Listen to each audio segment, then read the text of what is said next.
An Israeli airstrike has hit a tent housing journalists near the Nasser Hospital in Khan Younis in Gaza. 2 Palestinians were killed. One was a journalist who was burnt alive in front of a group of helpless witnesses. The fire too fierce to approach.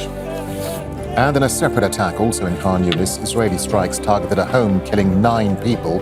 1 child was pulled from the rubble alive, but several people are still believed to be buried under the ruins. Let's bring in Antony Loewenstein. He's an independent journalist and author of the Palestine Laboratory. That's a book on Israel's arms and surveillance industry. He joins us live from Sydney in Australia. Anthony, always good to have you with us. So yet more journalists being killed in Gaza. Over 200 have been killed since the war began. This isn't happening accidentally, is it? This is blatantly intentional. Why is that?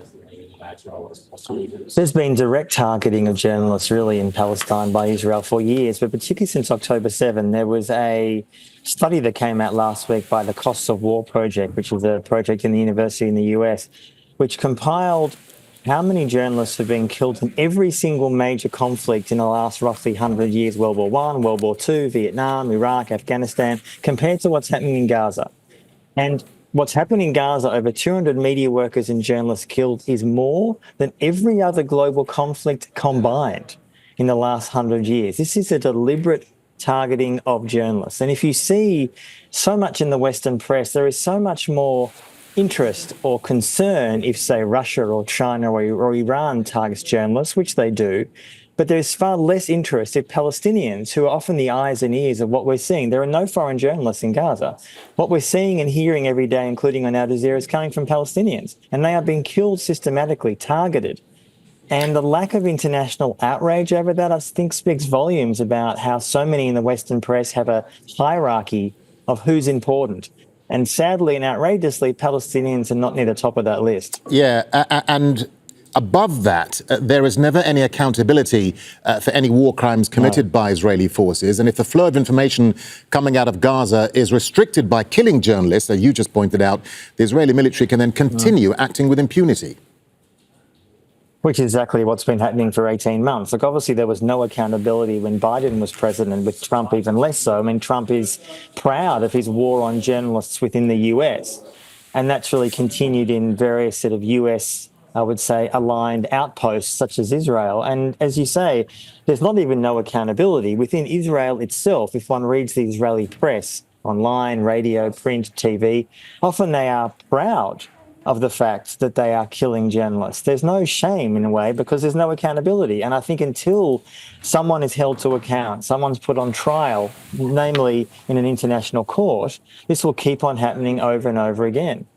Just a bigger picture here, Anthony. In addition to killing journalists and aid workers, as we've just seen, we're not far off from seeing the Israeli military have troops right across the whole of the Gaza Strip. Are we looking at Israel permanently reoccupying the Gaza Strip?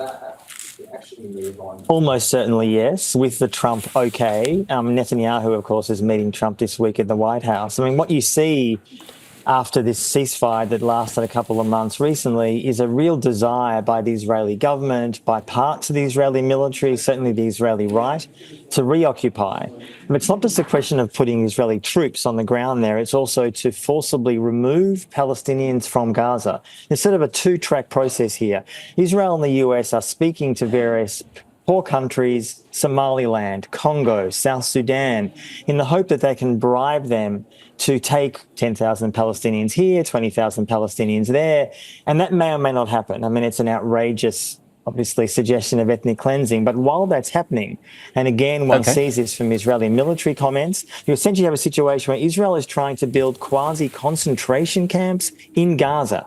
I'm not talking about camps like you saw in World War II. I'm talking about pushing Palestinians into a smaller and smaller area and essentially suffocating them. And there is so little international outrage over that fact. What Israel wants is a Palestine without Palestinians, a Gaza without Gazans.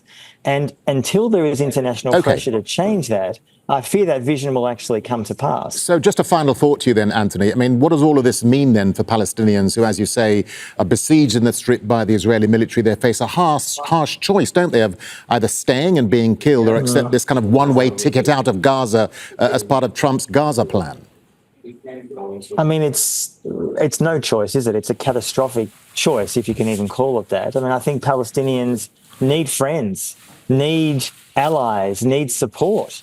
And if that's not going to come, as it clearly is not, from the US, frankly, the EU, and a lot of Arab states, where is it going to come from? Civil society needs to massively pressure governments to take action. Not least this week, Netanyahu has been in Europe, and many European nations, including Belgium, refuse to actually arrest Netanyahu and send him to The Hague, as the arrest warrant demands from the ICC.